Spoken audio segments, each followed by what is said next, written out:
La cueillette vient de s'achever en Luberon. On rentre les dernières olives au moulin à huile du vieux château de Mérindol. Dans les oliveraies, les producteurs s'activent pour ramasser les fruits mûrs. Cette année, les températures anormalement élevées pour la saison ont précipité les récoltes. Les meules vont bientôt s'arrêter. Déjà, l'huile coule à flot et remplit de bouteilles. Notre moulin fabrique 3 types d'huile en fin de compte. Il fabrique une huile dite de tradition, issue du terroir, qui se classe dans la catégorie de fruités mûrs.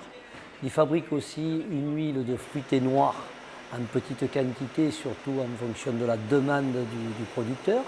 Et il fabrique aussi une huile de typicité AOC fruités verts, car notre moulin fait partie du territoire AOC Provence et nous fabriquons aussi bien pour la vente que pour la demande de certains producteurs un AOC fruité vert qui est toujours à base de aglando salonenque et quelques grossanes pour la fabrication. Les olives sont donc acheminées par le biais d'un tapis vers le ventilateur qui va aspirer les feuilles. Elles tombent ensuite dans une laveuse. Par un effet de vibration, les olives donc seront acheminées, lavées et acheminées vers la meule. Dans la meule, elles vont demander 20 minutes de meulage pour arriver à être écrasées en totalité.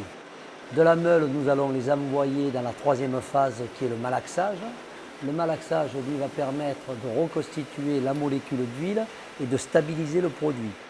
Au bout de 30 minutes de malaxage, nous allons commencer la quatrième phase. La quatrième phase consiste à séparer la matière liquide de la matière solide. Donc la matière solide, c'est le noyau, la chair et la peau qui seront donc un sous-produit, qui sont retirés de la fabrication.